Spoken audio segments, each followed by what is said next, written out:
So, because we already established we went to school together. So I'll never forget the first time I was like, Vic is DJ now? So let me check that. So the first party. That's what you said? No, it's because all I knew. know Vic what was Vic wearing the first time you met him? So no, funny thing is. What did Vic have on the first time you laid eyes on him? I'm not gonna hold you. So think about Black Temple. We could all test you this. giving me too much. Time out. You trying to sauce this up. I'm not. I wasn't wearing the Ally Barton outfit, I'll tell you that. No, I wasn't wearing that. Did he have the blue? Was the stripe on? Yeah, he had the stripe on. Oh! I'm fine.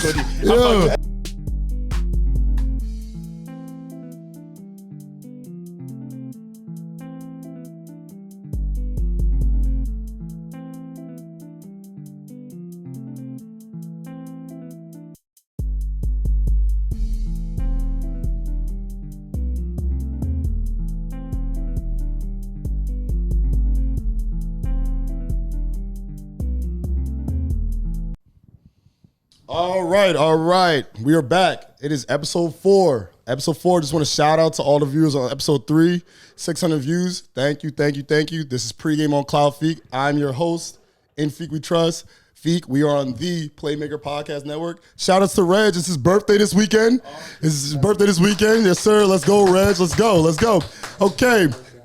Real quick, remember the hookah, Mob Hookah. We try and get the sponsor. You know, Mob Hookah, we're smoking gentlemen, Miami Nights, and Mia Moore. Remember, always use the Nara hookah, the Nara coals, and the Nara foil. Put the foil shiny side down.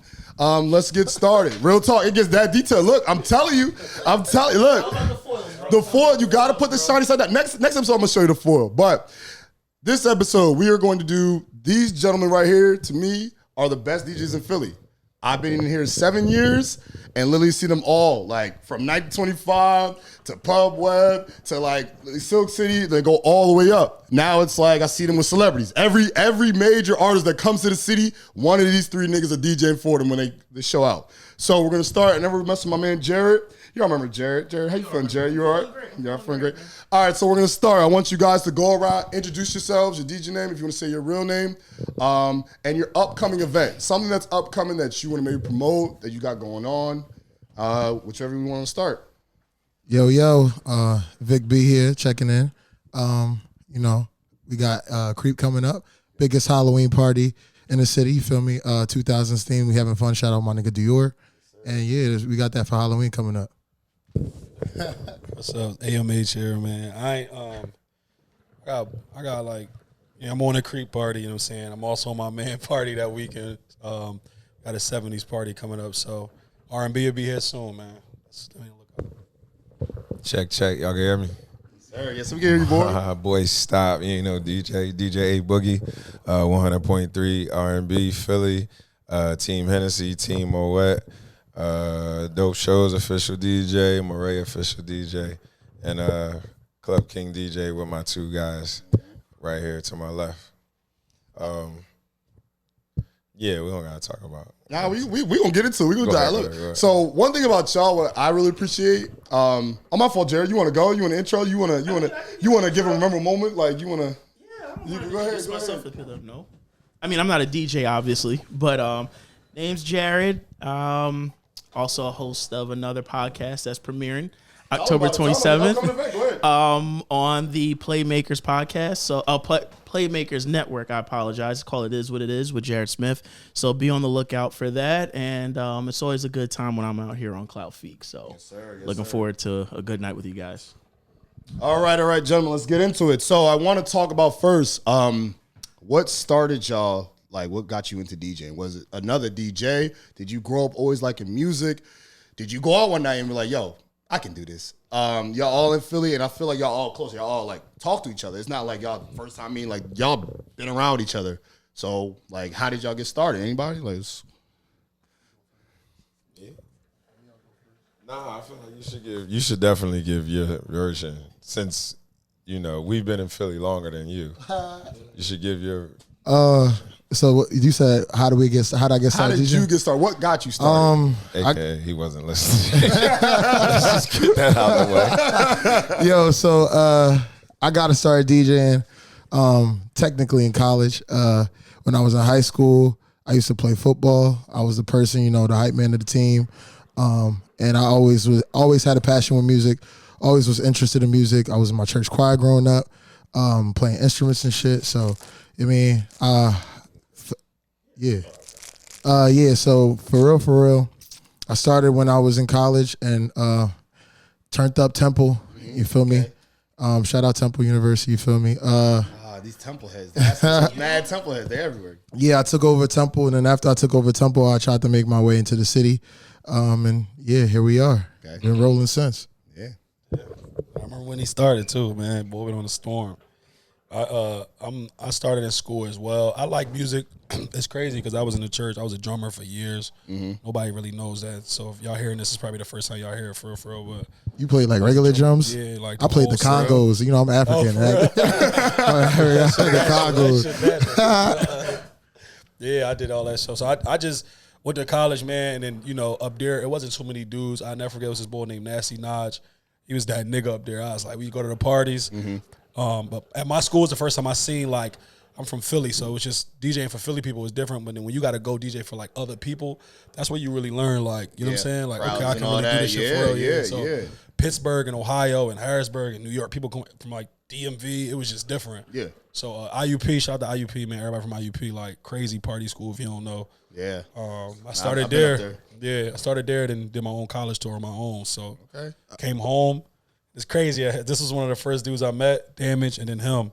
And then like from there, I just kind of just took it serious. You know what I'm saying? That's funny because he was one of the first niggas I met when I pulled up in the Philly scene too. Me, Boog, yeah. And piggybacking off what he said about college and parties, college I feel like is what made me able to be diverse because at Temple it was everybody from everywhere else but Philly. You feel me? Right. DC, New York. That's crazy. I learned how to DJ all different types of dance halls, soca, all from being at Temple. And obviously I'm African, so that shit came easy. But hip hop, obviously, I've always been listening to hip hop all my life, so that was easy too. But everything else, college, it really puts you through the ringer real quick. Yeah. Boy, stop. So I started way back too, similar to what MH was saying. I was a drummer in church as well. And I think that's like common that most people with rhythm or tend to gravitate to music in a certain way. Like you had something to do with it if we all, just somehow started in the church. Not to call us heathens because we ain't, in the church anymore. But you feel me? I still got a relationship with God. Let's make sure we get that out the way. Absolutely. For sure. But yeah, starting that young, and I transitioned, from just playing the drums in church to doing like drill teams. So then I started getting more like an understanding of, just like rhythm and faster hands and beats and everything like that. So we started like throwing parties when we were young on drill teams because it was out in the county. You know what I'm saying? Like out like Sharon Hill, Darby Township. Like we was out there, but we wanted to emulate what we saw in the city. So we was throwing parties and stuff to try and get all the people from the city to come rock with us out there. And it was like I was making like these playlists on my iTunes. And it was like, I'm like 300, 400, 500 songs in. It's like I'm trying to figure out how to drop this down after that and then drop. And then I think my brother was like, why don't you just be a DJ? And I'm like, all right. You know what I'm saying? I start YouTubing how to scratch, how to wire a system. I told Active when I met him, I was like, I used to watch all his like 1994 DMC battles and stuff like that. And it was just like, that was what a Philly DJ was. You know what I'm saying? Like I graduated from Temple, but I wasn't a DJ because it was like Damage, you know what I'm saying? Classic, Yogi Bear at the time, Lean With It at the time. Shout out to all of them. You know what I mean? So there was like, DJing just wasn't even like the scope of what I was thinking about. Right. Like I got a clothing line, I'm trying to get fly, it just wasn't what I was thinking about. But it was just like, like, all right, we got to figure something out. We got this clothing line we trying to promote, and we want vertical integration. You know what I'm saying? We ain't trying to ask nobody for nothing. My brother like, I'm gonna take the camera, you pick up the DJing. So when we started doing parties, it was like, all right. You know what I mean? I'm rocking off the DJ tip. Like, let's just, I got the music, he got that, and then it just evolved. Wait, let me ask y'all both a question. Both of y'all used to throw parties? You threw parties? I was part of the when we was 16, 17, when like that whole party group, everybody was in a party group and all that shit. Yeah. Like YBE party was. Oh, I shout out started to them. from that. So Okay. I was younger. It wasn't like older yet, but we was younger doing it. So I don't really count it, but I counted for everybody watching that was from that era. Yeah. Elmwood, Wild Jams, like Blue Horizon, Motor Inn, like that era was different. So like I was throwing parties. So like he said, we just wanted to throw our own parties, but then like I never would have thought I was DJing at all. Like I talked to everybody that was DJing back then. RL, shout out to my brother RL. Like he knows that when he first seen me, he was like, "Yo, what the fuck, you DJ?" I was like, "Yeah, bro." I didn't think it was, but I just always had rhythm and always be in a party. Like, damn, man, why did DJ do that? Like, Oh my like, God. yeah, you know what I'm saying? Not him, but like I just know. anybody else. When I was in college, so then I was like, man, I'm gonna just same thing. Like his brother told him, my man Dante, we call him Tweez. We was at a college party. Yeah, he was just like, yo, bro, you keep doing like the YouTube sliders. I would do parties and DJ off YouTube, like how he was, and then like try to match like at the end of the song on YouTube, I would pull like Meek Mill Monster up or Make 'Em Say and then try to play it off that, but blend it off of YouTube. I was on some weird shit, like, but that's what happened. And then we took our refund checks up, all my brothers, and then like I took mine. They helped me. We got equipment. Niggas helped me like set up this, and then we did like apartment parties, and then it started from there. Take one person to hear you, and they like, all right, come to the club. Yeah. So then I would go to the when club. we was young, we did a party on the drill team. John was at the firehouse. Literally, like, put the fire trucks out. We had a wild dude at the head of this drill team. Wow. I don't know. He was like, I think he became a fireman just so he could like finagle the system, bro. 'Cause that was the first, like, my first residency was at this small bar called the Firehouse out in the county. But I remember being like a teenager, bro, and we like moved the fire trucks outside the firehouse and partied inside the firehouse. And we teenagers. That's epic. That sounds epic. You know what's crazy? Those be the best But parties. you know Yo, what? for sure. When you 16,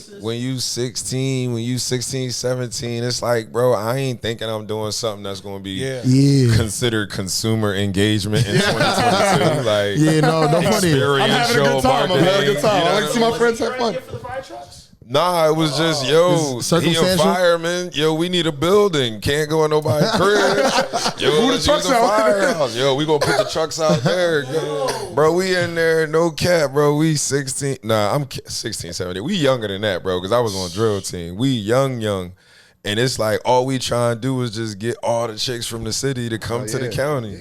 So it was like, you know what I'm saying? I'm out there going to school because that's where my dad, like, yo, you're going to get a better education out there rather than West Philly. You know what I'm saying? So I'm out there to go to school. But the whole time, I'm trying to figure out how I could get the county to be as cool, you know what I mean, as the city. Because I just wasn't old enough yet to just be bouncing around out there. But I remember we started with those parties, and it was like rubber boots and coats and everything, and you just was, you know what I'm saying? If you a young boy, you trying to grab somebody, you trying to snuggle between For sure. two big fire coats, get a Wally while they playing YBE, give me a Wally, you between, because it's like, it's like curtains, you know what I'm saying? Like, go ahead, show I'm this. not gonna lie, bro. I missed that. He's not lying. Like, I missed that shit. We used to go You know to what I firehouse mean? parties all the time. Young Like, So this was a thing.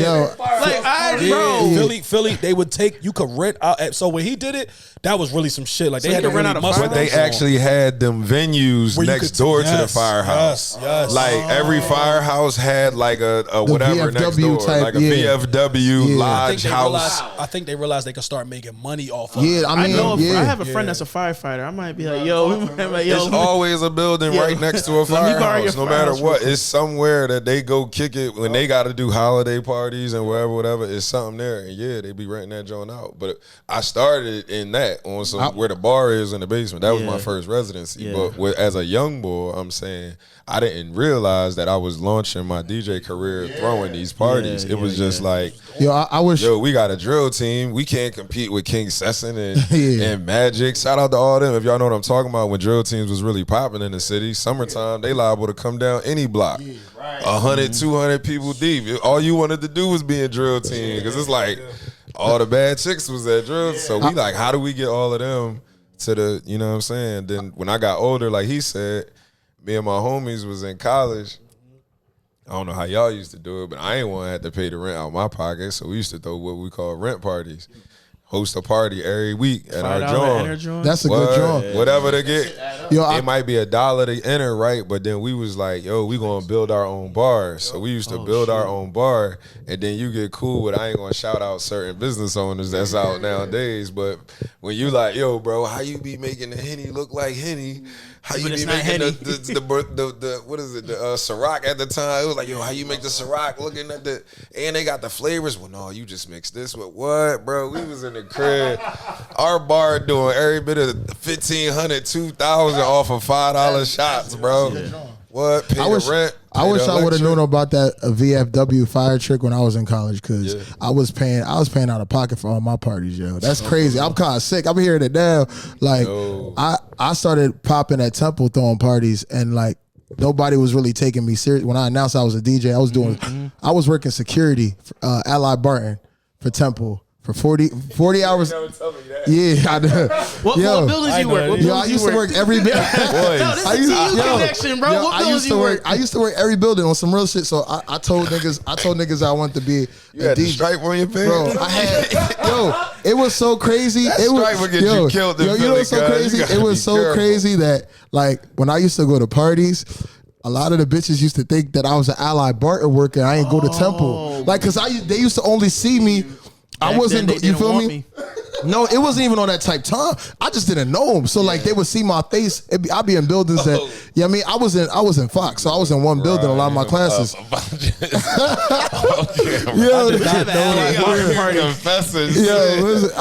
okay, man. We all start from somewhere. This ain't for the podcast, but off camera. Yo, but also, bro, like I was working 40 hours a week. I was paying my own shit, going to school, whatever, and I had to save up. I had to save up bread because DJ equipment is very expensive. And I was in college, you know, everybody in college a little broke, you feel me? So So I saved some bread, bought my equipment, stayed in my crib for like 6 months, just learning everything. And like niggas wasn't taking me seriously when I announced that I wanted to be a DJ. So I had this idea. It was my birthday. Until this point in my life, I never really celebrated my birthday. I didn't really give a fuck. But I just had this idea. I was like, yo, I never threw a party. I want to throw an all-white party. Made it exclusive. It got like buzz all through campus. At first, everybody was trying to act like they wasn't trying to go. Then 3 weeks later, shit is sold out. Like, I was walking around campus with printed out tickets, and I used to feel like I was trapping, y'all. I used to come out the crib with tickets, come back home with knots, you feel me? And yeah, I really wish I would have known that, bro. I think my third white day, bro, I paid $8,000 for the venue in college.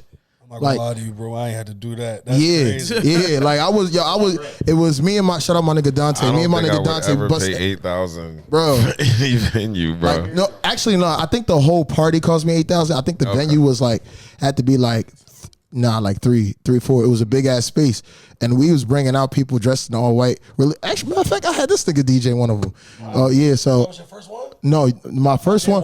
My first one was with shout out my cousin Flydurian, DJ Flydurian.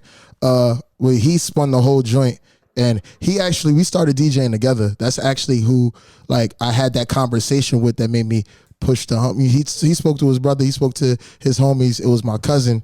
We had a conversation. That nigga was still in high school. My fault, big bro. That nigga was still in high school and shit. And he was like, "Yo, we might as well do it. We know music, you know. We love it. You feel me?" And yeah, I really wish. I feel like I wasted a lot of money. That niggas got me feeling a little crazy. Yeah, I mean, I don't care. I don't care. I'm just saying, like, damn, I wish I had the sauce back then. You know, I would have saved some bread. So my school was different because we wasn't in a big city, so it was just us. I don't know if you ever been to a campus where it ain't nothing else. No. Yeah, so yeah. We had to do the VFW. We had to do like the small club, and then we had to do paper tickets for everybody. But eventually, like, this was when right when Instagram kind of started. We had Facebook, so everything was like we put it out there. Yo, meet me on the corner at 13th or whatever, and come grab tickets. So I would be there and we would just sell paper tickets like that. And then like all my boys, you know what I'm saying, we all did it, and I would DJ all the parties. So we started some shit called College Life, and eventually that shit made it to World Star. We started like actually bringing like rappers and shit to the party. We was doing all types of shit. Yeah. But eventually, you start to brand. I didn't know that's what branding was. Like we didn't know what the That's a fact. it was just Yeah. T-shirts. Like that was one of the best things I could have did in college, man. I missed them dudes, man. We did YouTube videos, all types of shit. And then from there, like that launched a little college tour. You know what I'm saying? Yeah. Then I'm a Kappa as well, so that helped me a lot. Like, yo, we gonna go to these schools and do this. They need a DJ. I ain't gonna be. Listen, I ain't gonna be. Nah, cause he know like. I'm not gonna be. That's how we met too. It was longest crazy. gig I've ever done in my life was the Turnpike Cookout With the noops. with the Noops. Oh my That joint god. was It was a crazy. 9-hour Great. And I'm 9 hours? jumping from one every hours. Wait, talking about 1 9 o'clock. hours? Yeah, What year was it? 12 it's like 2000, like 2012, 11, 2012. early on. I didn't even know him. Where was it at? I used to be up northeast. Okay. At this park by my old head spot. Yeah. They would do that joint anywhere in Fairmount Park. Yo, we had everybody out there from 1 to 9. Bro. And he used to be there. We didn't know who was DJing. That's So a one day I shift. went over there. He I was went over there and I'm sitting- like, Bro, he was sitting on a picnic table Yup. watching me Watching for him. hours, because bro. I'm like, I'm like, in my head, I'm like, he just looking Damn, just why like they- this for hours, just staring. I'm like, yo, bro. But then he eventually was like, yo, my name DJ AMH. I'm like, oh, all right, bet. My name ain't All right, Boogie. cool. You know one what thing I'm I saying? never ever did in my life, and we gonna get into this. I'm sure. I never did the, yo, I'm such and such. Like, let me get on, or let me do it. Like, nah, man. That goes into the I question I was respect. gonna I ask didn't even next, know this yeah. nigga, and I'm like, you know what? For him to kill all this and got everybody moving, my old heads, bro. It's generations out here. It ain't just 21 Crazy, year olds. bro. You got Crazy. 50-year-olds out here, bro. He had this joint pop. I'm not gonna lie, bro. In That's the what I dirt, could never bro. take from him. Yeah. In the dirt. I could I'm never like, take this yo, from him. In the it ain't- mud. In the mud, for real, bro. It ended up raining. They had a tent over me. The tent got ruined. We had a generator that was like a construction worker lunchbox. It wasn't no 5-gallon joint like they got now. It was Then like, once he stopped, then Bro. I had to start doing them Jones. And I had to go through everything. come He had to on, go through that cuz, joint. I them was Johns like, crazy. bullshit. They don't never want to stop. They all day, and then the people keep going. So it's like they see us popping at 3. Yo, come to this joint. Pretty nasty. You see how that joint rocking now? Fire. So picture that. That was how the Turnpike Cookout used to be. Okay. But you got all the AKAs. You got the sir. Zetas, the Deltas. It's just a Everybody. The real Bro, bag. I'm gonna keep it real with you. It's just- Generations, though, Yes. bro. That's what we Yeah. Like saying. old head, Like, like, You ain't, and Yes, you can't- yes, and yes. This goes into like, it's some people that can't do that. Like, can't rock a joint all day. Absolutely. Like all day. The library's not deep through the enough. rain, bro. Yeah, it I'm don't talking matter. about through the rain. The generator ran out of gas. The music stopped. Food ran out. We not going nowhere. And nobody leaving. I'm thinking it's gonna break. Come on, bro. We got you.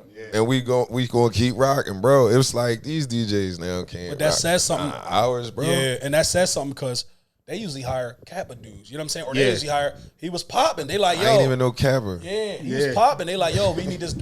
I don't know how it happened, but I'm sure he was popping. Obviously to do that joint, and then they my always ain't play that shit. They like, yo, they was them niggas at that time. You know what I'm saying? T-Dot and them, like they was them dudes. So it's like, you know, I don't want to go too much into that, but it just was it's just funny how we met there. You know what I'm saying? And in the same way, like I see this dude. I was doing little temple parties, and he like, yo, man, I'm doing my own shit. He been like that since I met him. You know what I'm saying? Right. And now he got his own parties and they popping. You know what I'm saying? So it's just like, it's just organic.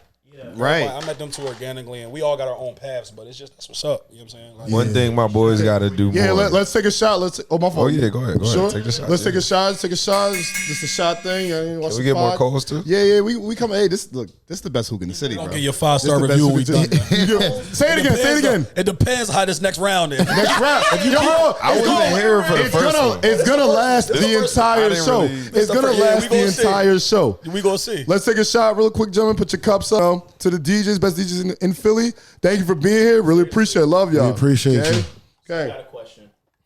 Go ahead, Jared. My man, Jared. Go ahead. So, what are the top don'ts for DJs? Like, what's something like you want to avoid at all costs, or like how you're saying we're at college parties and you like say like, nah, they shouldn't have did that. Like, what are like the don'ts for being a DJ? Or even getting deeper, what's a no? Like, Yeah.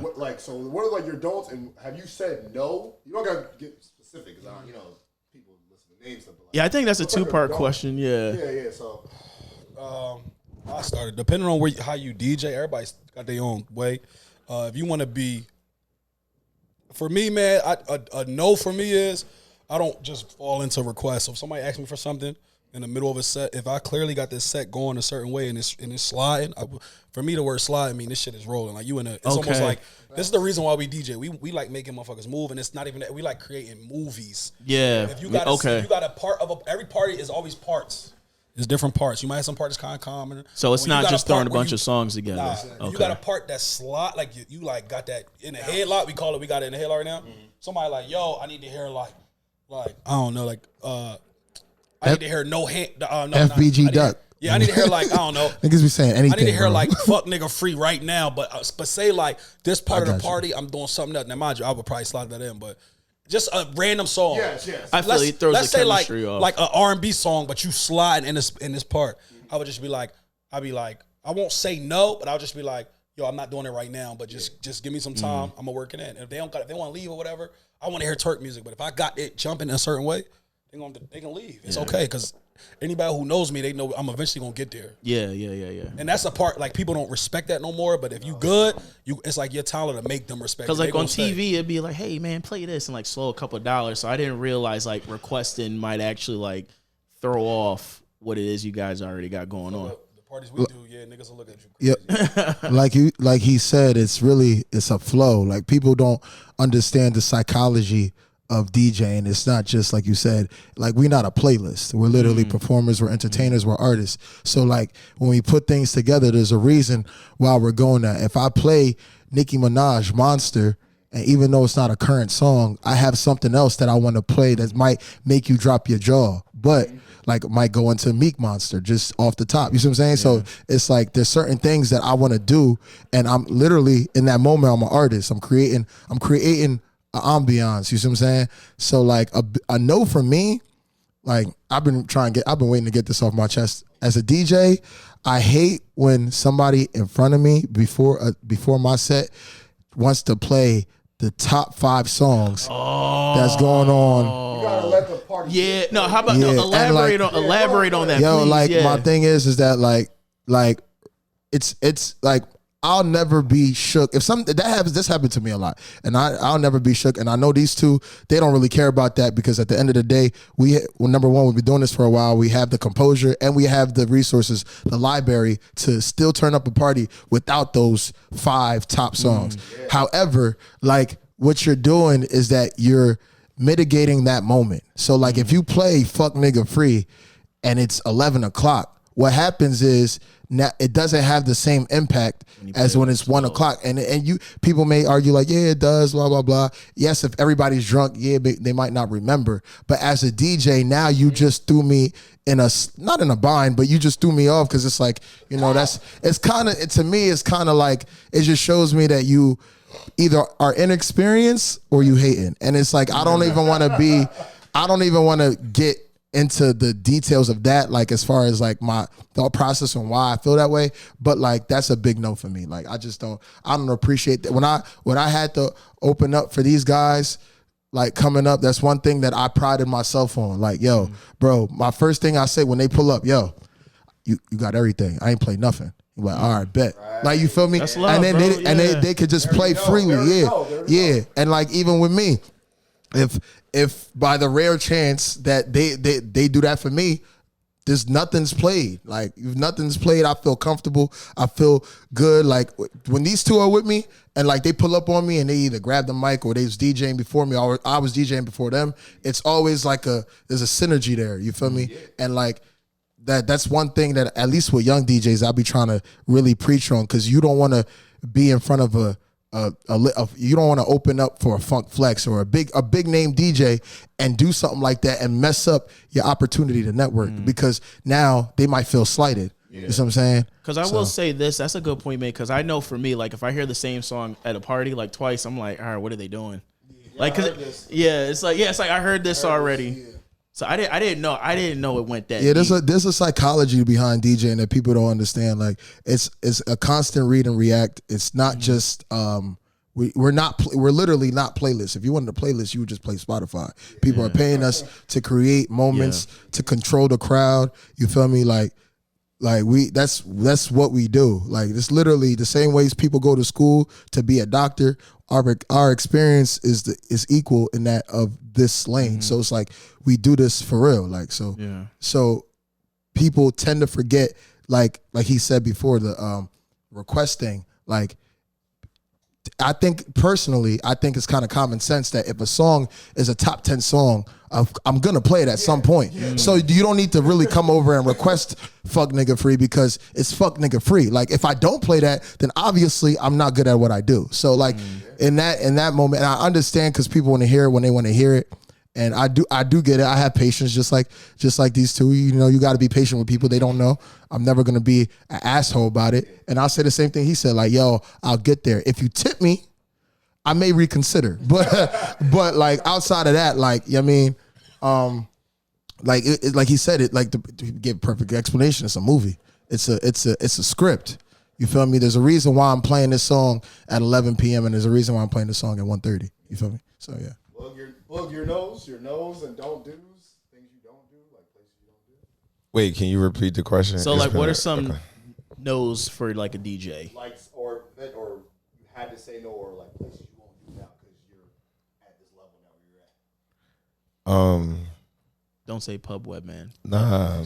Pub Web was one of my. Shout out to Pub Web. Them dollar beer nights. Nah, I rock with Pub. I plead the fifth, man. One of my first parties I ever did was Pub. They called me, and that was literally I DJ'd on Virtual DJ. Like that was the first, you know what I mean, one of the clubs I did. I would never front on Pub Web. But I guess I'm gonna take it a little bit different from them. Like I realize like what we do nowadays in 2022 is like we brands. Everything about what I do is a brand. Yeah. Everything about what I do in my everyday life, sitting here is kind of like, you know what I'm saying? You got 3 strong brands, you know what I mean, right in front of you. Yeah. That's why it's like anytime I say something, boys stop. Everybody know, yo, that's me. I can name his, the best kept secret, look like Vic. They don't say it as much, but it's like, yo, that's Brandon. You see what I'm saying? Like, so when people walk up to me, boys stop. You know what I mean? And it's just like, it just is what it is. Like, so everything about me, what I got going on, is my brand. So anything that conflicts with that, like we had a conversation before this started, that's a hard no right there. Like it ain't that I'm being disrespectful, but it's like, yo, you gotta protect the investment. What I am and what this is just like, yo, that can't be right there. Y'all ain't taking no disrespectful. Y'all just was just like, oh, all right, cool. So that's just a quick example to just show you, like, from a DJing perspective, like it ain't Hollywood. It ain't, oh, you think you better. It ain't. You know what I'm saying? I guess that's like the segue into your second point is like, yo, where will you not play anymore because of this? And it's like, I don't really have that. You know what I mean? I don't really have there's some places I won't play at. It's some people I won't deal with. You know what I mean? Like, elaborate on that, please. Yeah, that's deep. That's good. Like, I don't mind. We from Philly, bro. You lose touch on the city. You lose touch on a hood bar like Pub Web, or not to call Pub Web a hood bar. I'm sorry. You lose touch on a neighborhood establishment that made you. Actually, can I get some of that too? A neighborhood that established you. Like that's the fastest way to decline. You know what I mean? From getting away from the people that was rocking with you before who you are now. So it's like what I would want, and what I know that they would back me up on is like, you don't want to have to feel like you got to consistently sell yourself. You know what I mean? But in a way, you got to, because sometimes people just can't understand. Like, people can't understand, like, yo, I'm not in the same place that I was 4 or 5 years ago, bro. You know what I mean? So you might be hitting, like, people love to hit you with the elevator joint. Like, man, I remember you when. And it's like, bro, but I'm not him no more. But I'm not there. What did Drake say? He's not that Drake from 4 years ago? You see what I'm saying? So it's just man, like, there's a difference between change and growth, man. My man grew, you feel me? You know, that's basically what I'm saying. It's like, yo, some people just don't respect the growth. So it's like, it's not that I'm trying to be Hollywood. It's not that I'm trying to, you know, whatever on your establishment or, yo, I'm too good. It's for just that. different No, it's now. just like, yo, where I'm at in this position, bro, like, just giving you an example. Like, bro, I'm not, bro, you do tours. It's like you have a thing called stagehands. People that literally will move whatever you need to be moved so that all you got to do is just step up with your laptop, and you know what I'm saying? Now, if you get consistently treated like that, you do concerts, festivals, clubs, you go to this club, that club, and everything is like laid out properly how you supposed to have it. It's like, yo, why do I gotta be on the side of your bar with people spilling drinks on my equipment? No, I don't want to do that. Like, that doesn't make me like. Why do I have to do that, bro? Like, I'm risking my laptop, and the laptop to any DJ is like, yo, whatever you do to me, just don't touch my laptop. You see what I'm saying? He's preaching. He's preaching right now. Whatever. So it's like, yo, why do I gotta put myself in that establishment where y'all don't even really respect what I got going on? Like this, like bro could go from here to LA and play every city in between. He could go from here to Caribbean to Africa and play every country in between. You see what I'm saying? Why am I risking all of that in your neighborhood establishment where I could either get shot coming out? People don't respect my space. They spilling drinks on me all night. They keep hitting me. Yo, play this. Yo, play that. Yo, play this. Yo, play that. Yo, at this point in my career, bro, I don't that ain't what I need to do. Y'all need to pay the dude that $75 that can just take requests all day. That's what you need. Seriously. You don't need this branded individual that's coming with X, Y, and Z. You just want somebody to play music. Right. You don't want a DJ. You don't want a movie. That's where it comes to the point. It's like, yo, do this make That's my sense? point. Do this make sense? Like, basically, he's saying, yo, do this shit make sense? It really don't make sense. Like, honestly, y'all can I tell a lot of people, yo, can you come do this? I'm having a such and such party for 3 hours, and I'll be like, yo, you really think you need me for that? Like, I'll ask them, like, do you think you need? It was like, I'm like, what do you need? Like what he said. I just need some music playing, but then we get you a playlist, or we can go. I get a youngin in there, or somebody that can come. Yeah, like that's coming up. I don't That's mind tough. doing that, and I don't, like he said, that don't mean niggas is too good. That just mean like I don't really think that makes sense, because one, I don't know if y'all gonna honor the rate that we coming with anyway. So it's like before we even get to all that, and you start talking, listen, I'm making an adjustment. We can do this. Most likely they be like, oh yeah, that's cool. Like I'll talk to people like, what you need? What's your budget? What are you working with? You know what I'm saying? Like, it's just a respect. If we got to go out our way to do all that, then y'all got to have the answers and meet us the same way, man. You got to meet us halfway. Yeah, absolutely. Listen, I really appreciate y'all here. Yeah. And I keep saying this every show. I didn't pay them to be here. We'll get there. I want to get to that point where I'm like, yo, listen, I'm throwing you this bag, pull up. But now y'all genuine. Y'all real. Listen, I've been here 7 years, bro. Y'all like, yo, Feek, you turn up. Everybody call me mad Mixie. You always outside. You got all the women around. It's really their fault. The parties be jumping. Nah, for real. I got in trouble with you. Yeah, the parties be jumping. We go to our next topic.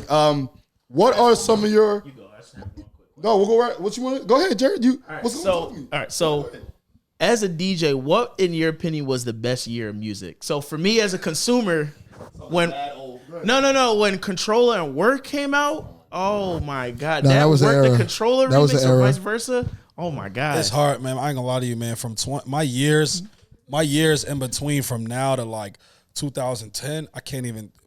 Yo, It's all a blur. It's a blur for me. Like I can't. Like that's crazy that you said. And I wasn't alive. I was alive, but I wasn't a DJ, and I wasn't walking around during the 90s. Like I was a kid, but we don't know what it's like when Party Up, DMX Party Up came out. And Jay-Z, I just want to, it's different. So I can't really, I'm not going to answer that question because that'd be unfair to niggas before us. You know what I'm saying? I can't do that. No, but it's a good answer though, because like that's like you giving real genuine like, son, I really can't even tell you. That should have flirted me, dog. I can't wonder these things. So to piggyback off what he said, like I'm gonna take it a different route. Like I honestly feel like I listen and enjoy too many genres of music and too many different time periods for me to be like, yo, like this was the definitive year that music was the best. I like music of all ranges and all types. So it's kind of like that's a question that somebody who necessarily has like doesn't necessarily have like, not saying that you don't have a good range of music. I'm just saying like the fact that we prepare, we're in front of different crowds like all the time. There's a lot of music out there that, you know, that we're exposed to that most people aren't. And we have to like research and listen to, you feel me? Like respectfully, Boog is from Philly. I don't know any Philly, actually they both niggas from Philly. I don't know any Philly DJs that really know I mean, Philly people, like your regular average person that knows as much Afro beats as they do. Yeah, that's what I'm saying. Y'all that versatile. know much. Y'all versatile. So like what you have to be in tune with is too vast to be able to. To be like, this is the because like I can name you every year what song that I really fucked with, and each song is gonna be a different genre. Like seems like each like that's deep. So it's like. So like that's I can't really answer that based off the fact that like there's so much I love music. Like if I can't even tell you a favorite rapper. I'm gonna tell you like I like this person, like because I really am listening to what they got going on. You feel me? Yeah. Like, all right. So let's tap into when y'all started. Okay, how old were y'all? How old when you started? You want to say like literally started like your first? My first gig, I think I was. Either 20 or 21. Okay, 2021. Book, how old were you in your first gig? Like, you first started, like... Yeah, I think I was, around 21. Okay. Somewhere around there. AMH? I think so. Yeah, well, I was 2010, so I was 20. Okay. What were some of y'all difficulties when you first started? Something, like, that was like, not even not get the gig, but, like, difficulties, like...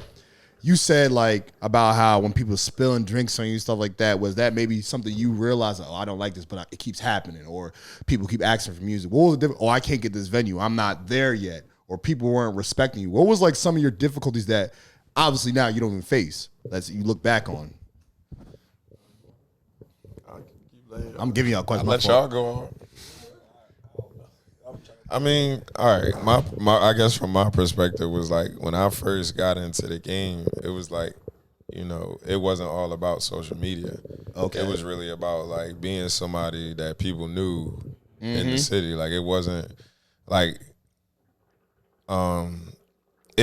y'all might not know these names, but it's like the DJ Booze and like his squad, you know what I mean? And like Marty G's and all that. And Ricochet, y'all know Ricochet. Like he was the top dudes, you know what I'm saying? Like those was the dudes that was out, and it really wasn't an opportunity for anybody to like really like embrace you because it's like, yo, let's be real, we in Philly. It ain't that many opportunities to DJ like it is in DC or in Atlanta. You know what I'm saying? Yeah. Atlanta might got 5 and 6 clubs rocking on the same night, all of them going. In Philly, it's like, yo, this is the party that everybody going to. Yes, sir. So it's like if that team of DJs already got it going on, it's like, yo, what you going to do? You know what I'm saying? What opportunity you going to have to keep?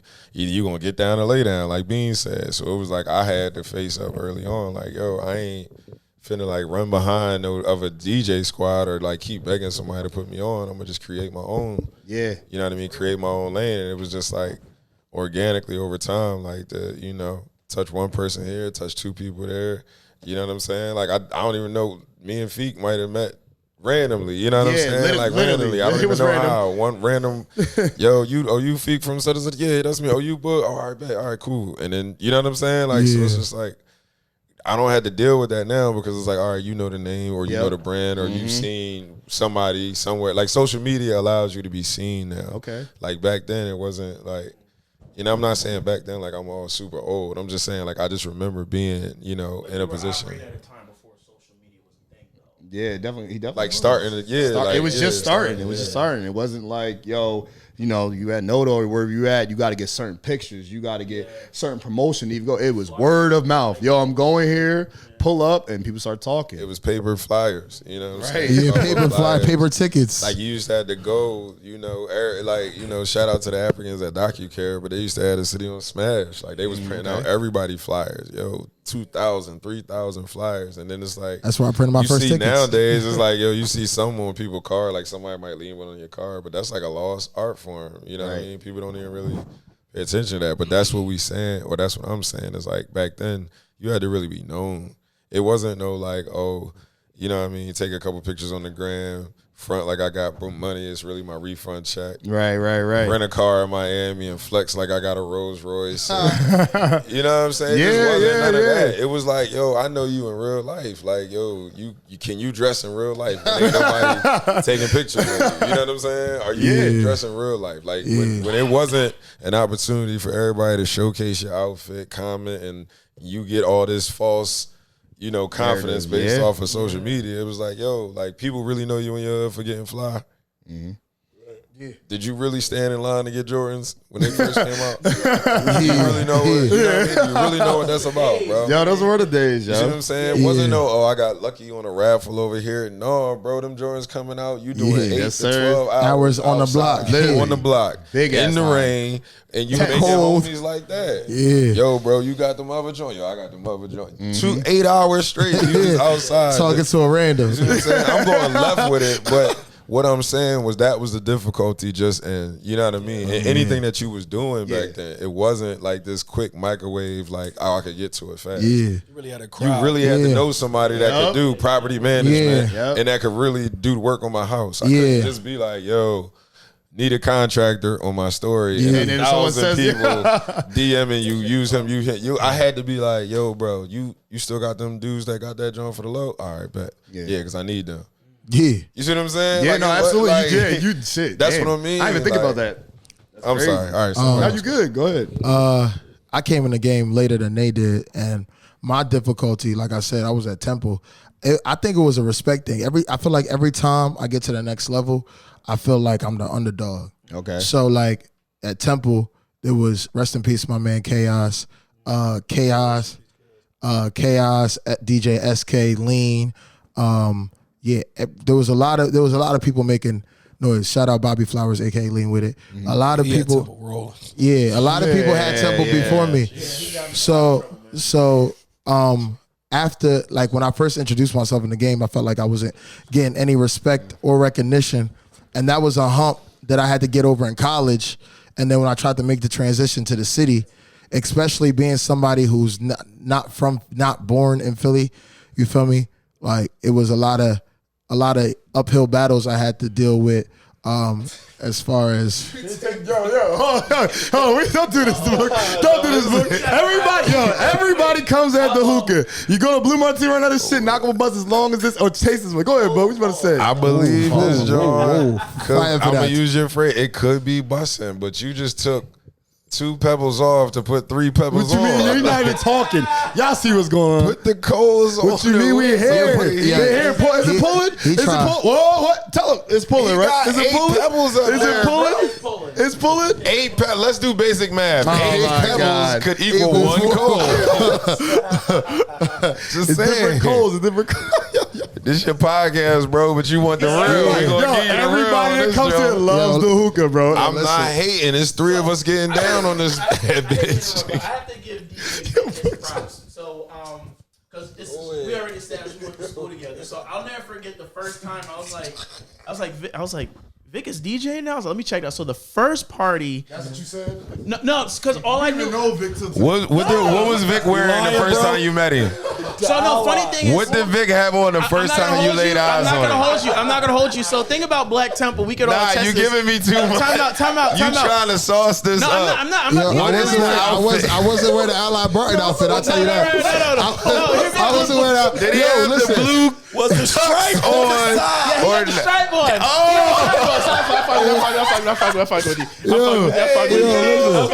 Listen. No, so funny thing. Did he have a flashlight? Before this continues, Did he have a flashlight? No bullshit. Did he have a before this flashlight? continues, I need everybody got ID on that's you? watching. niggas violated, Yo, my nigga, I'm just trying to get a drink, but you got ID. My nigga, hold on. You here? Like you working? Nah, Niggas yo. violated my Before we Vic walked continue, to the party. They thought he was checking ID. No. yo, listen. Before this party continues, yo, I Vic never. was checking IDs at the party when he walked. Oh my God. He's not even looking at them shits. Yo, before. Vic walked in, you just start here you go, big dog. Nigga went from the front door to the booth. Yo, he said big dog. They love saying that I shit. ain't never seen my man with the stripe on. Here you go, big dog. Here you go, man. I got it. Go ahead. I'm good. All right, go ahead. Vic got do my favorite dog. Spread your legs for me. Hold on. Come on. Hey, Vic, bro, you ain't tell me you started. From the bottom. I like this. Security. Yo, got for the record, yo, this is why you don't tell your friends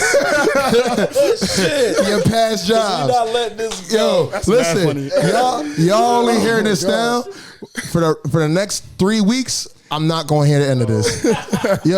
And I want y'all to know that I was not wearing Ally Barton uniforms when I was DJing. I was a fly jiggy nigga. Nah, that would never be fired, bro. We can't even do our handshake no more, bro. Damn, bro. We gotta salute each other when we see niggas. I can't do no gang stuff with you, bro.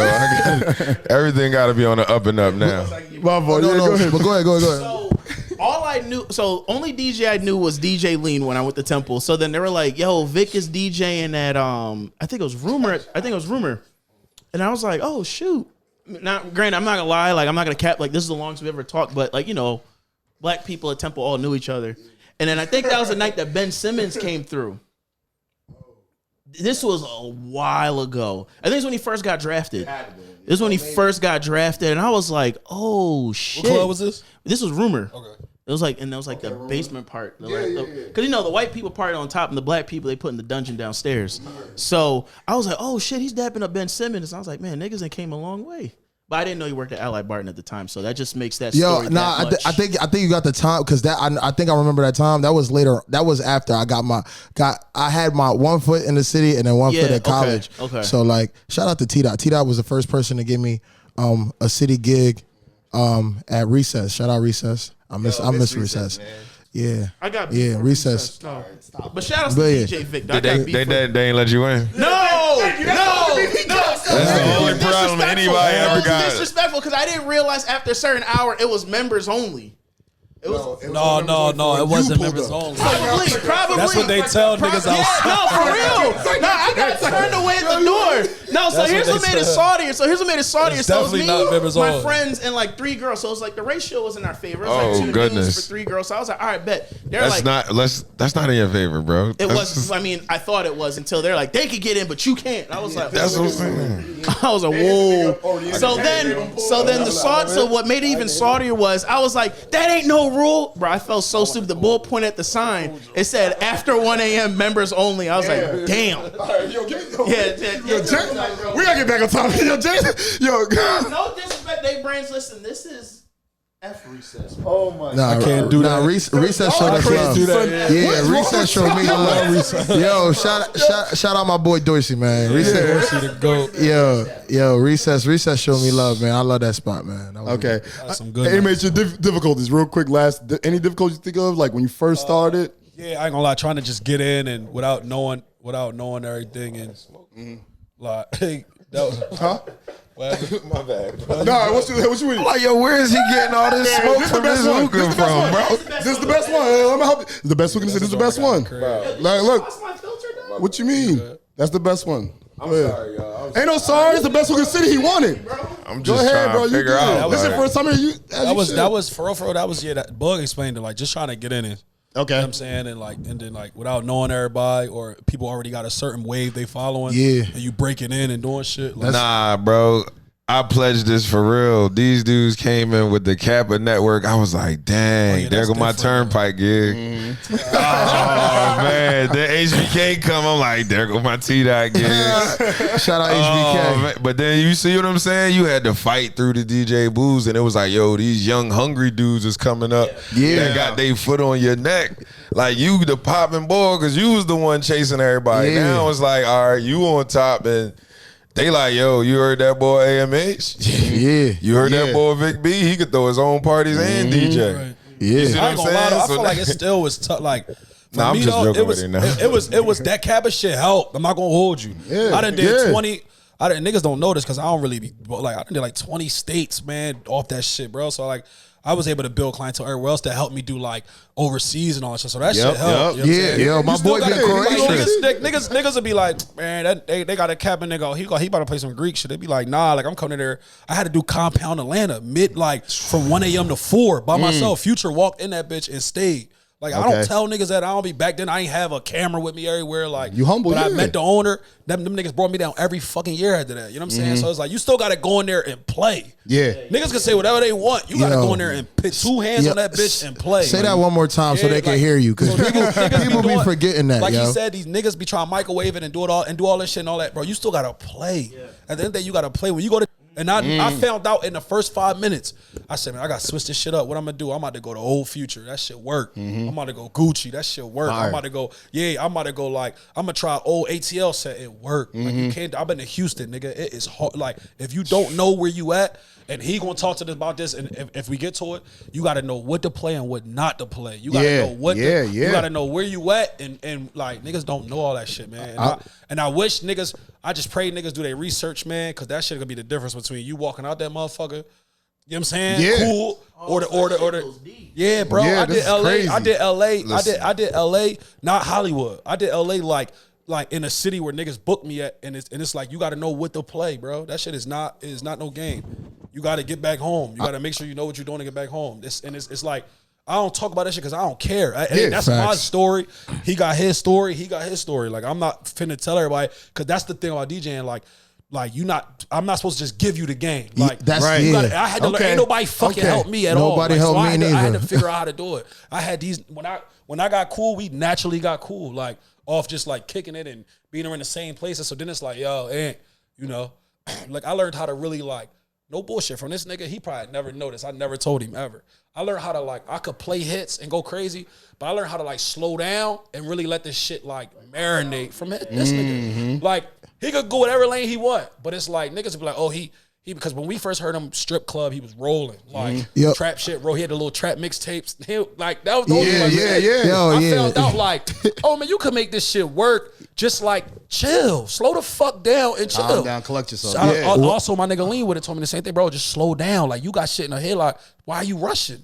Yeah, like, you have no reason to rush. If they fucking with you, let them get that second verse of March Madness. Let them get that. Like you gotta know how to slow down, man. That's my man. Like he, you know what I'm saying? Not this flowers, bro. I'm gonna give these niggas their flowers too. One thing that he just said that a lot of niggas, especially as they coming up, like fail to do is give niggas their flowers. Like these niggas. Like I was just on the phone with my young boy Winter before I came in here, and I just told him, I literally said the way that you stay good after you reach a certain level is just being and listening to other people that are good that you respect. Right. You feel me? Like he has literally the way that Boog can control a crowd. He has the best mic presence in the city. You see what I'm saying? Yeah. This nigga, I've learned a lot of how to switch from genre to genre. Yeah. How to bounce, how to get the energy up quickly without having like when I first started DJing. One of my personal critiques was with me is that like it took me a little bit of while to build up the energy. Yeah. Like you feel me? And it didn't, like he said, branding. It didn't go with my brand. Look like Vic. You feel me? Like if we gonna be lit, we gotta be lit. You feel me? And there's times and places where you can build it out, but then there's other times where you just gotta go right into it. You gotta hit the ground running. There's no build up. I never forget. He told me one time I had to. Like I said, we got so many nice, bro. I mean, I do these niggas' birthday parties. Like this, my guy, bro. Same with him. Like I think I had some shit rocking, right? I turn around. This is when I first used to be like doing clubs, like Reserve. That first Reserve wave was crazy, right? I never forget. Like I used to sit there. I go have it rocking, right? I turn around, dab him up. He like, where you gonna go next? You know what I'm saying? You might think you got this shit rocking because you done did the same set over and over and over again, but it's like, what you gonna do next? Can you keep it sustained? Yeah. 12 to 2:30. Yeah. High energy. I'm not gonna lie to you, bro. I used to be like trying to dip out the genres, like, nah, keep it there. They gonna fuck. They fuck with you. They gonna fuck with you. Like you just gotta trust your brand. Trust that it's gonna work. Like you know what I'm saying, a lot of niggas. Now we telling y'all this. Y'all gonna start going into parties here and shit way different. I think that's why I appreciate y'all. No, real shit. Because I'm not even understand. Like I really mean it. When I be out, people are like, yo, what you doing this weekend? If y'all not doing shit, or y'all out, or y'all doing your own shit, I'd really be like, yo, I don't know. And I'm gonna keep it real. Before we get crazy too, it's a lot of DJs that's tough. You know what I'm saying? It's a lot of niggas that y'all might not ever get to hear. Y'all might not hear them, and they really good, and they might not be here all the time, or they might be doing shit. A lot of niggas can keep that in their own way. They can keep their shit stay in their own way, and you might have a good time. But it's just all about making sure motherfuckers had a good time. Can you read the room, dog? Like, just stop DJing with your head down. Yeah, your head up and read the room. Oh my God! Okay, he gonna jump you after this. Don't say his name. Yo, I'll say this: he doesn't DJ the establishments that y'all do. The people that are listening know exactly who I'm talking about. So it's funny you said something about like cutting the song to where he cut. You got talking to Mike. Yeah, pass the mic. He cut a dope song too early. I walked out the party. There was It was Outkast's Spodioty Dopalicious. It was a grown and sexy vibe. Then he not only did he cut the song too early, he transitioned to a song that just ruined the vibe. It's not a real story. No, that is a real story. Too early before you try to get a dub or something. No. I had a good time, but I see you be in some shit. After what we heard earlier. I was in my bag. He wasn't here for that part. The trumpet, he cut But it he off being before horny. the trumpets came off, He be bro. horny. That he cut it off before the trumpets. Oh, nah, that's yeah, wrong. bro. Okay, you feel me? You feel me? I walked out that joint. Never again. Whatever such and such a DJ, I will not go there. Okay. I will not go there. That shit. You mean that's how you But that's real shit because people listen. Like I have a lot of pre-games. We just started following. I don't even know, but I have a lot of pre-games. People say, "Yo, you mixy," and y'all really give me a reason to go out. So I swear to you, because I be in New York a lot. My New York niggas come down, and every time they come down, y'all niggas never there, and they be like, "Yo, this is kind of ass. This kind of ass." I'm like, "Yeah, this kind of come to Drake night. Come to Noto when this. Come to R&B night. Come to you know what I'm saying Afrobeat night like." They don't come down. And y'all really, I see y'all. Y'all in other countries. Okay, y'all doing on tours. And you, different genres. It's versatile. Like, I really appreciate y'all, seriously. Let's go to our next topic. Clout chasing. I feel like, I don't know, and maybe people don't know. Do y'all, struggle with people that are trying to, you can tell if, you're genuine. You understand? Is it hard to differentiate, okay, this guy's just using me for this, or he's just being hype. He just keeps hitting me up because he knows who I am. Do y'all, is that a struggle for y'all when it comes to, even if it's it could be women, it could be just randoms trying to get sponsored? Do y'all, I'll take this one. Clout chasing, man. I kind of hinted at it earlier, but it's nowadays, I was just talking to my man about this. It's just people are just so and I don't even want to limit it to just Philly because it is kind of I see it the most in Philly because I am, here. But it's people are just focused on the wrong things. You know what I mean? And I don't know if I want to just blame social media or blame this false world that people are living in. But it's yo, you're so worried about the wrong things. I don't know. I think my first time I came back from Europe, just being around people that weren't so America just breeds us to always be yo, I need something else. No matter whatever it is, it's I need more. You know what I'm saying? You make 100,000, it's yo, I need 200. You make 200, it's yo, I need 3. And there's nothing wrong with that, but it's just yo, the things that you're willing to do to get to that. You know what I mean? To the clout that you willing to chase in order to seem like you this individual or that individual is just yo, that's crazy. You see what I'm saying? That's ridiculous. But it's yo, if you get comfortable in who you are as a man, who you are as a person, it's yo, I don't gotta get offended or feel any type of way because I'm next to AMH. It's yo, I look at AMH, I've been saying, yo, I want to produce. But I'm damn, AMH produce. That's something he done came to my crib before. We done sat up. You know what I mean? I had no idea. That's crazy. And it's yo, he done taught me producing. I can't hate. You know what I'm saying? Yeah. I call Vic, yo, bro. I'm doing some Caribbean vibes. I'm doing some African vibes. Before we even talk about music, just tell me what I'm doing. All right, bro. Listen, you got your classic Jones here. You got your Jones that's cool that don't got nothing to do with no cursing. You got this that you could play at these times. You got.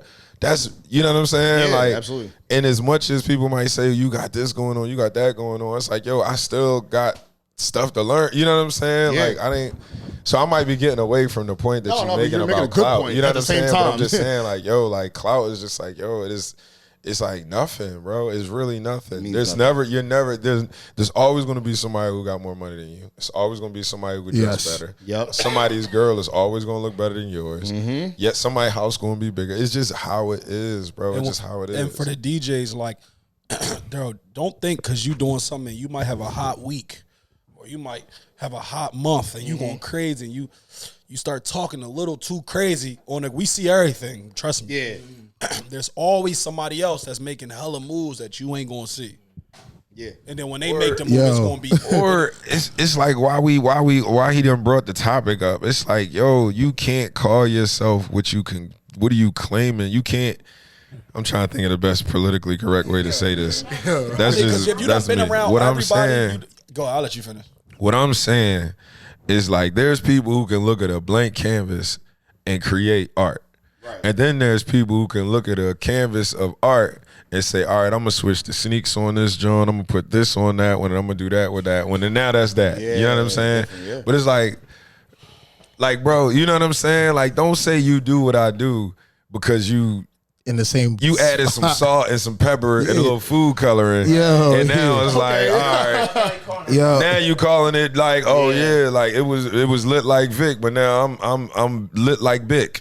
You see what I'm saying? It's like, bro, that ain't, you know what I'm saying? You. But you clout chasing. You seen what worked over here. And it's like, yo, like, I don't want to get into like the blatants, but it's just like, yo, like, you know what I'm saying? Like, I remember I've never, people, and while we on the topic, because I talked to this about them and I say it to their face, I've never DJ'd you, me, and R&B. And people say, yo, how has Boog never DJ'd? I never once came to these dudes and said, yo, why can't I get on? You know who I am? You know what I do? Right. You seen the stadiums I rock. I done played in stadiums bigger than you, me, and R&B. Why y'all ain't put me on? I've never once came to them and said that. Yeah. Now, is it clout chasing if I'm like, you know what I'm saying? Like, I'm clout chasing if it's like, yo, I gotta be the. Even when we go to you, me, and R&B, I ain't the. I walk in, it might be when I walk in the time, it's camera, yo, Boog here.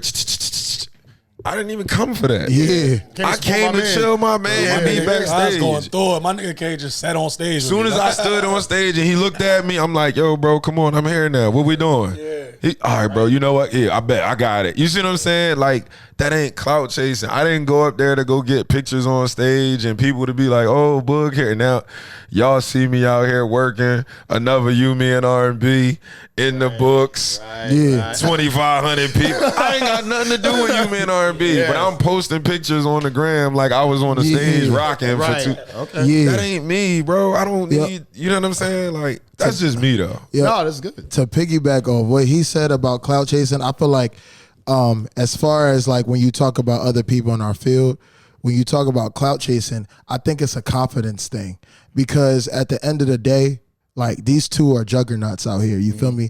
But when I step next to them, I don't feel like I'm lesser.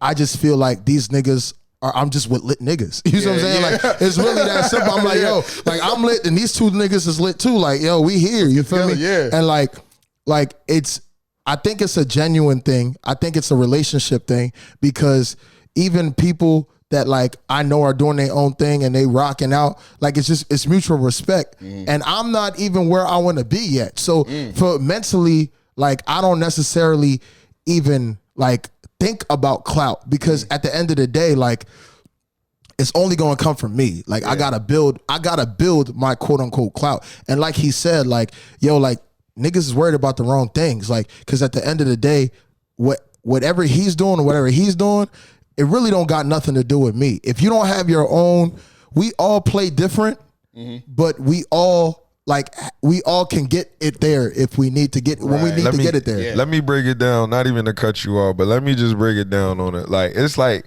trying to be an artist and you going into the situation like I gotta make a hit. This joint right here is a hit because I said it's a hit. It's like, bro, you know what I'm saying? Like not saying you can't believe in it, but it's just like, yo, his white party organically grew like that. You, me, and R&B organically. I just did a watch party yesterday. I didn't make no money off of that joint. I just organically did it, and it's bringing out people from all different ages. You see what I'm saying? That's not clout. Like, I didn't go into it with the, you know what I'm saying? Yeah, you love doing It's a level of authenticity that if you don't, what we saying is if you don't have the authenticity and the love for what it is, it's going to show. And it's going to come off as a clout chaser. Bro, you know what I mean? Like, he's preaching. That's what we saying. Yo, quality, a lot of them is just doing it for the money. Like they're trying to find something for the money, and then like he said earlier, the crowd shot. Oh, I got this crowd shot that, bro. I done did R&B 100 times. Yeah. I don't even like be posting the crowd. I don't really care. I'm there every time. Video or something lit. If it's a video or something lit, then I'm gonna do a video just of me. It probably is something I'm doing. Yes. Crazy blend I just did. That's different. Like I'm not sitting here like, yo. Look what I promoted. Right. You know what it is too? I think it's like the phrase, yo, we've been there before. So like when we in front, when I'm in, like when he's doing R&B, I don't feel the need to get on the mic. Now, if he's like, yo, bro, I need your help. Like, you feel me? I got you, bro. Yeah. Like, you feel me? Because this is, like I said earlier, there's a synergy. But at the same time, like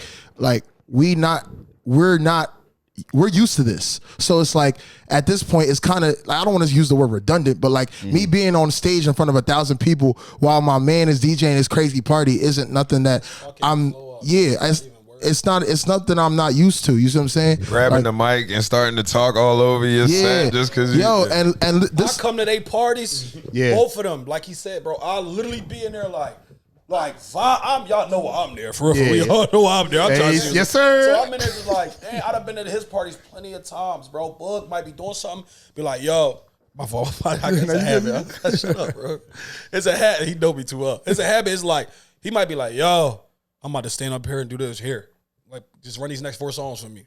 That ain't nothing niggas planned. I'm just my man. I'm about to help him out so he can. The overall vision is not for me, bro. It's for him. Right. His shots. So when y'all see them shots of Bug up there, the dress swinging, you know what I mean? Like, bro, I'm helping him. I got the glue for him. That's what we doing. I ain't asking for. I'm gonna walk right out. Yo, where we at after this? Bang. It's niggas that be at parties like, yo, like, let me get a set. I'm trying, or like, Let me just, get on the mic. yo, when you gonna get on, like, or if you gonna like it just be a lot of weird shit going on. I know what you mean. Long story short, bro, I just wish that, like he said, man, if everybody just do this shit out of love, no weird shit, bro. It don't make you soft. It don't make just do it out of love. Do what you got to do and have respect for your craft. That's the most important thing. Respect for the That's craft. all that matters, bro. Bro, like, and to keep going off what he's saying, bro, there's times that I done got on a mic for both of them in the middle of a primetime set, and I'm not even gonna say my name. I'm not even gonna let people know that I'm saying their name because it's their set. You see what I'm saying? It's their set. If I need to interact with the crowd, you feel me? I do what I got to do. But like, these two are the leaders of like crowd control. You see what I'm saying? So it's like, they don't even need me. If they tap me and give me the mic, it's because they just don't feel like it. Nigga might be fraud. And Niggas be giving drinks all night. Bro.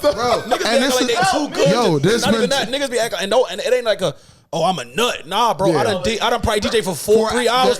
Yeah. And I'm like, dog. Yeah. I'm like, yo, I just need sometimes DJs gotta be real with themselves. Sometimes you need it's not one time I go on a party and I'm perfect the whole way through. Right. I keep it a bean, bro. Yeah, of I course. go to the party and it's 10 minutes and I'm like, I need a refresh. and somebody might say something, and you be like, all right, bet. Yeah. You know And now, what I mean? bro, I was just about to say that it's been mad times where I've been like, damn, what's the damn, I'm frozen right now. What's up, bro? He be like, yo, you play this? I'm like, oh shit.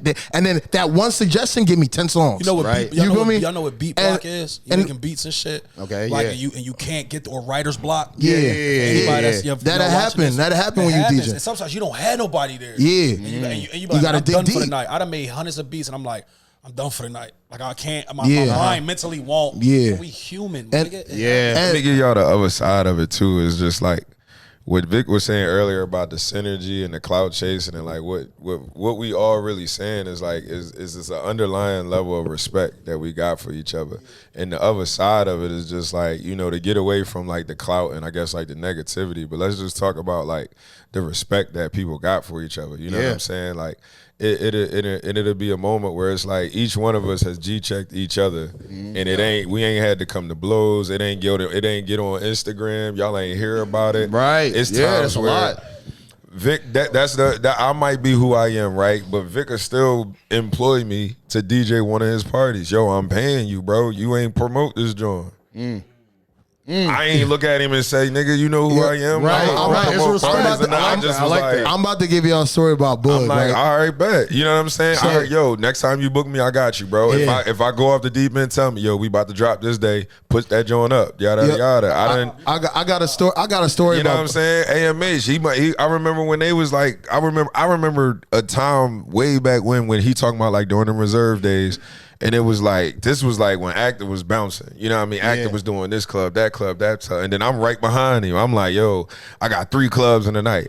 But then I'm saying them, and it's like, yo, we got Reserve, the hottest thing moving.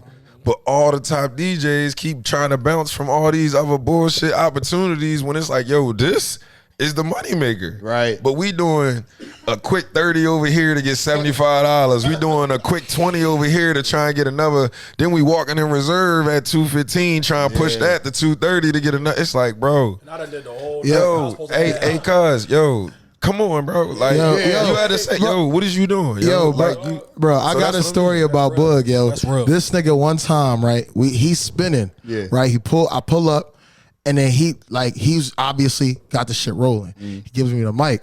Now, I got a couple situations in there, so I'm not really being attentive. Right. And Boog on the spot. Yo, bro, if you're gonna be here, you're gonna be here. You gonna go? Like, cause like the thing is now, if I got the mic and I'm not doing what I'm supposed to do, I'm fucking this setup. Yeah. So he's like, yo, you feel me? Yeah. And I like snapped on Vic like 3 times. But that's good. That's crazy. You know why though? He be having a lot of shit going on, but I don't be trying to hear that shit at the time. Yo, like, and the thing is, but this my brother, so like we can do that. The thing is that the respect thing that Boog was saying. This is a very big thing between at least our relationships and all of my relationships with all of my other DJ brothers.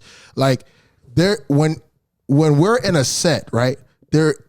Everything around us doesn't matter besides that set. That's the mentality you have to have when you're DJing. So if I'm over here and I'm next to this nigga and I'm bullshitting, I'm bringing him down. So like he's supposed, like these niggas check me all the time. Like I'm the newest one out of all these niggas. You feel me? Like they're going to check me when I need to get checked. You feel me? And like he said, I be having a lot going on sometimes. You feel me? And even when I DJ my own parties, I'm like, yo, this nigga done saved me mad times where I was supposed to get on the set. And I'm like, yo, bro, I got too much going on at the door. The bottle's not coming out. I'm doing all this logistic shit. And he like 2 hours. He look at me like, all right, his nigga. Party. I'm gonna let him see this. I'm gonna let him close. Yeah, it's his party. It's not about me. And this is the respect thing again. Like, but Vic, come the fuck on.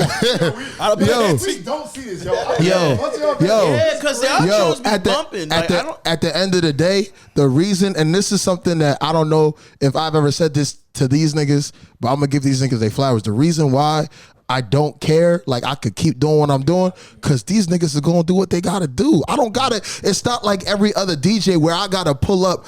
I did an event a month ago. And I'm not gonna say no names, but I did an event a month ago, and I booked a certain amount of DJs, and literally the quality of the event took a nosedive because they weren't carrying it, and I had to leave the logistics and like, all right, let me just lock in for an hour and at least give people the experience that they paid for. You see what I'm saying? And these niggas are some of the few niggas that I understand that if I have them next to me, I'm gonna be good. I don't gotta really worry about nothing. I could just move freely. You see what I'm saying? So the respect thing, and a lot of DJs, like AMH said, actually Book said it too. Like niggas be trying to, niggas are new in the game, or even if they old in the game, and they just have some arrogance amongst DJs that you don't need to have. Look, I'm a big advocate for being proud and being arrogant of your skill set. But at the same time, you got to know when to be humble and when to take advice from people that have been doing it longer than you. If these niggas come up to me and say something to me, 9 times out of 10, like even if I don't necessarily do what they say or agree with what they said, I am actually processing what they said because they're not coming from a place of hate. They just want you. They just want you to tighten up. Yeah. You feel me? And vice versa. Like I know that if I'm like, yo, Ant, we need to get out this bag. I'm sorry, AMH, we need to get out this bag. Yo, Boog, we need to get out this bag. They're gonna be like, all right, you feel me? It's been mad time, bro. I remember when the first times, I don't know if you remember this when you had low cut before the twist. He did an alumni party.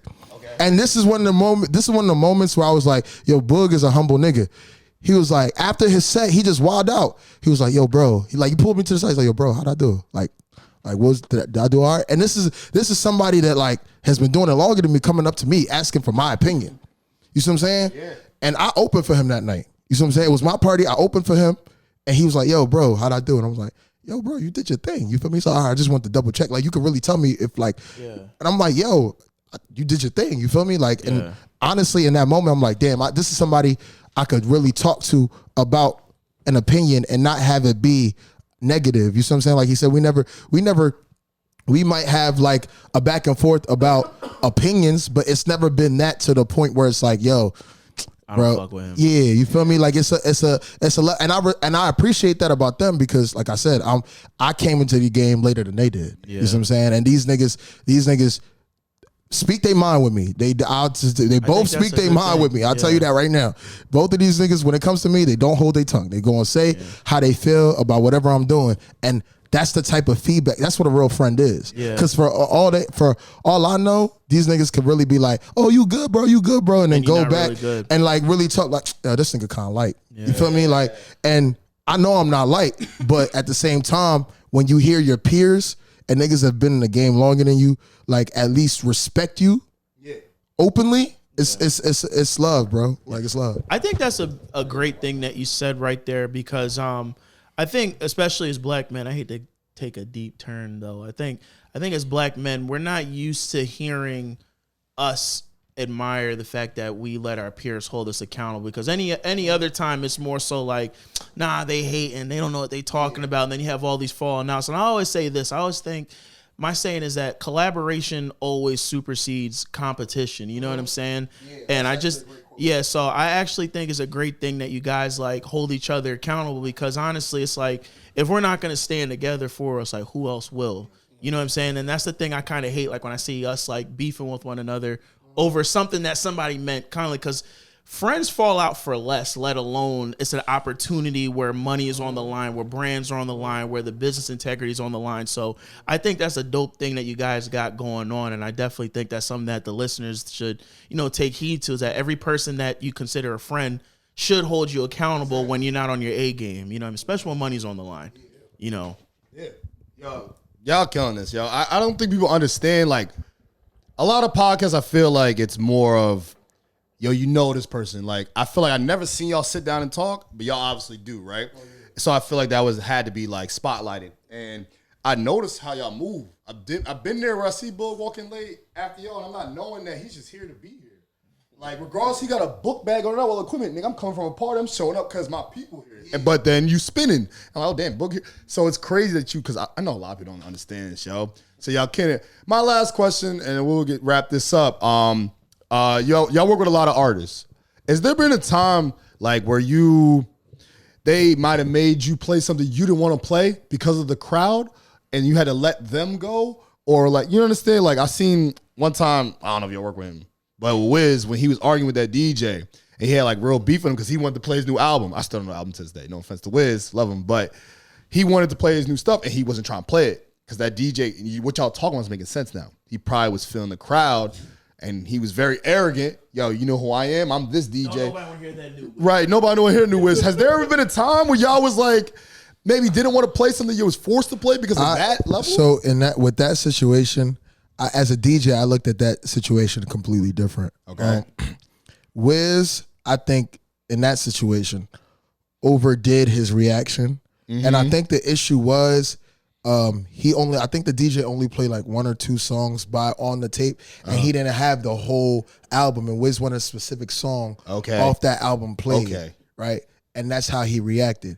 I think that like when you do things like that, I don't even think the DJ was arrogant. I think that Wiz doesn't necessarily the respect thing. There was a lack of respect. Oh yeah, because at the end of the day, that conversation. That situation didn't have to happen the way it was. Yeah. It's been many times. I remember when me and Caution, shout out DJ Caution, did DMX, right? Okay. And DMX, rest in peace, yeah. Yeah, rest in peace, X, bro. Yeah, that's a fact. And we did DMX, and I guess there was a specific song. Oh, this is what happened. There was a song that we played, and basically he wanted it to start from his point, but we didn't know that he was getting on the mic or whatever. We were just playing features, and we were getting there. We was gonna let it play, whatever. And DMX said something, but the way he did it was very honorable. He was like, "Yo, bro, like I was trying to get it from this part, blah blah blah." Right. You feel me? And he said this is a caution. He was very respectful. Yeah. You feel me? He's like, "Yo, caution, like and like." There's a manner on which how you do that. Yes, you know what I'm saying? Delivery. So with artists, you have to remember when you talk to them, you're dealing with off the rip. they're the artist, they're the spotlight. So you're dealing with the ego, and not necessarily to have, like I said earlier, not having an ego isn't a bad thing, but the way you manage it, like you see what I'm saying? Because Wiz is a huge artist without being on a mic. You see what I'm That's a saying? brand too. That's someone else's brand. I feel But like. a lot of artists, I feel like when I meet artists, I don't meet as many of these guys, but when the few ones I've met, I don't really expect much from them, because like I'm dealing with the ego. They don't know me. They come from a different city. They probably been working all day. Like I'm not really trying to be that guy that's gonna irritate them. Now, if I meet them on the back end and it's like a more intimate situation, it's not just me playing in the club when they pull up. I'm definitely more personable. But like when I see him and I'm just playing for him, it's respect, say what's up. Yo, I appreciate what you do for the game, and then play their music. I don't really I'm not even a guy to be like, yo, let me get a picture with you, which people have been telling me I should be doing more. But like, I'm not that guy. Like if the photographer pulls up and he's like, yo, y'all need to take a picture, I'll take the picture. Right. But I'm not, because like I said, like these guys, a lot of them, before they come to the club, either had a long day, they got other shit that they got going on. They're human too. Like this to them is just like, it's literally just 30 minutes. Like they're not there long. Like they're not really. It's on their agenda. They weren't thinking about this. Like they weren't preparing like I was. Right. Like, I'm preparing the night before. They weren't doing that. They don't care about that. So usually with artists, I just try to keep it very neutral, because I understand that, like, you know, that they might not. They get that all the time. You see what I'm saying? They get, and I understand. Like if you move all the time and there's 300 people always trying to talk to you, take pictures or whatever, and it's not an intimate setting, of course you're gonna be a little bit standoffish. I don't know you. Yeah. Like, I'm at the end of the day, I'm a nigga, bro. Like, I understand that if I don't know somebody, if I don't know another nigga, it's not about to be buddy when I just meet him. Like, that don't make no sense. Nah, that's good, because like the same thing with y'all. Like there's been times like I've never asked y'all to play a song. Never. I've seen y'all I'll be like dap you up. I keep it moving because I know y'all working. Yeah. And I'm the last thing to be up there. Y'all want to tap into like dealing with artists that might want you to play a bond, like made you play a song. No, like it was always a good vibe. Like I ain't gonna lie, I've had good energy from like every artist I've probably been up there with. I don't never really make no mistakes because I already got the songs. The one thing I make sure I do is just get the songs, bro. Yeah. Now I know if he feels like it, he's going to talk about one particular artist for sure. Well, you don't know what niggas is going to play, and they might put you on blast for it. Like those them pressure moments. But you know what I'm saying, if you good, you are gonna figure it out. Yeah. Okay. If you good, you are gonna figure it out. If you good, you're gonna figure it out for sure. My thing was like, if someone was like, "Hey, play this record," and like that's how you say, like if you have them like in a headlock and you guys are like, so let's say you already have the record like the day before, and yo, play this joint. Like, would you like sacrifice the integrity of having the crowd? If it's for the artist and it's like they got to do that moment, we just got to cut it and play it. Okay. All right. That answers my question. If it's just the way you do it. Yeah. Okay. And you got to talk. We gonna make some type of scene. We gonna make some type of shit gonna happen, and then we gonna stop. We're going to introduce them. I'm going to do it my way. You know what I'm saying? So you guys still break records, though? Because I thought that was like a lost art, like, because social media things. I didn't know Philly just don't take them well. Yeah. Okay. Yeah, that's what I was saying. something new today. It's hard to really, you know what I'm saying? The hard thing about being a DJ is walking a thin line of like whether you please the crowd or you try to introduce them to stuff. Right. You see what I'm saying? That's so like, that's deep. Like a lot of new songs that I want to break. I don't know about these guys, but like I said, we all have our own styles of doing things. That's what makes us unique in our own brands. But like I like to play new songs that are coming, like that are building buzz, like right before the peak hour. Like I'll introduce you. I'll probably play songs that you know for like first few hours, and then for like 15 minutes I might play all newer songs that you may not know. Then I get into the songs that you're familiar with. Yeah. Everybody has their own way of doing it. I've seen both. No cap, I've seen both of these niggas play songs, right? Like months before they got popping in prime time, and then watch it become a primetime song. Oh, right. So y'all got the ear. Like one song that I accredit him to is Cocoon. Okay. By Migos. Oh. Boog. Until Boog, I never saw anybody play the March Madness second verse. Like that's a Boog thing. That's a Boog thing. Yeah, because they always stop after the first verse. Yeah. That's a Because sometimes I forget the song is that long. Sometimes I forget there's a second verse. And back to like giving them the flowers, but like Boog has a way of like what like AMH said earlier, how to slow down and pace. Like pace is something that he mastered and something that like we all, well not we all, but I and AMH said earlier took from him because like at the end of the day, like that part, that second verse, what he's saying before it comes in makes you feel like it's a whole new song every time. And Boog, you want to finish up with that last comment on like, you know, put you in a bind, you had to play something you didn't want to play, or you just had to cut it? No, I don't think I've ever been like put in a bind. I think it's like I could wrap it up by just saying like, yo, playing. It's so many. This is a good way to just wrap it all up, right? It's like so many points that was made earlier from Vic saying like DJing is psychological, to AMH saying like, yo, people want to be in position, but it's like, yo, you forget you got to actually show up when you get that opportunity. Yes, sir. So it's like a lot of people want to go on tour, right? A lot of people want to play in front of like 2,500. You know what I mean? 5,000 crowds. You know, I was actually given the opportunity to play in front of like stadiums. Yeah. So it's like dealing with celebrities is like, yo, like how do you take a crowd of 1,000 people, 2,500 people that don't give nothing about you?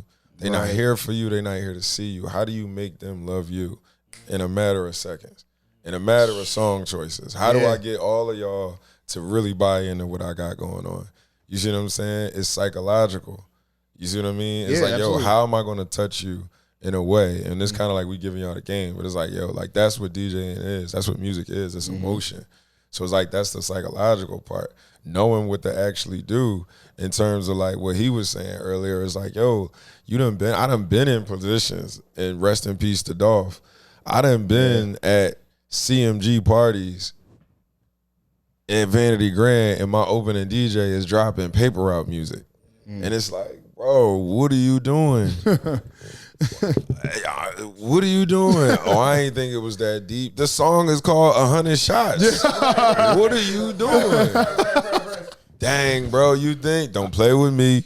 Play with your. I told y'all that earlier. I told y'all it's a bad job. Who do you think this song is about? They just dropping records, don't even know the context of what they playing. And it's like, yo, that could go south. I ain't even gonna put the DJ out there. Yo, can I open up for one of your shows? Can I open up? Yo, y'all need somebody to open up? All right, here, he could do it. We at a Paper Route Empire, Young Dolph, rest in peace show, and you playing Meek Mill featuring Yo Gotti, fuck you. Yeah. Bro, I'm talking about the whole entourage hit the steps ready to like roll on him on some shade room. And it's like he looking like he 100% didn't think he did anything wrong, bro. Didn't think he did. And it's like, yo, everybody want to be in position until you in position, bro. Everybody want to DJ for an artist until it's like, yo, how do you back up an artist? Do you know? Right. Do you know when to talk? Do you know not? First of all, do you even know the whole song? Because you got to know the song the same way the artist know the song. The back end, what they talking about. The ad libs, the drops. You got to know when he about to get tired, when he going to forget it. Yo, you know how many times bro, I done been on stage. I DJ from Murray. Like, we joke about this. It's little signals that me and him got going on between each other where he like, if he do certain things, it's like, I know that nigga can't think. And it's just like, all right, low key, bang. And he like creep, chopper, sweet. You know what I'm saying? It's like, it's little triggers that you just got to develop and learn when you playing for an artist. And then like he said, every artist is different. Yeah, every artist. Some artists is bad bitchs, and some of them is real ones. Some artists are weird, and you yo, where do you go with that? And then some artists are like, you never know where they gonna go next. You see what I'm saying? Like we ain't got to name drop no clubs, but it's like, yo, we done all played in a certain club, and it's like, you know what I'm saying? If we jump up, some artists going to jump up there and rock. Some artists going, I done seen them pay somebody $100,000 because we don't do no free just shout outs. Y'all ain't getting paid for that.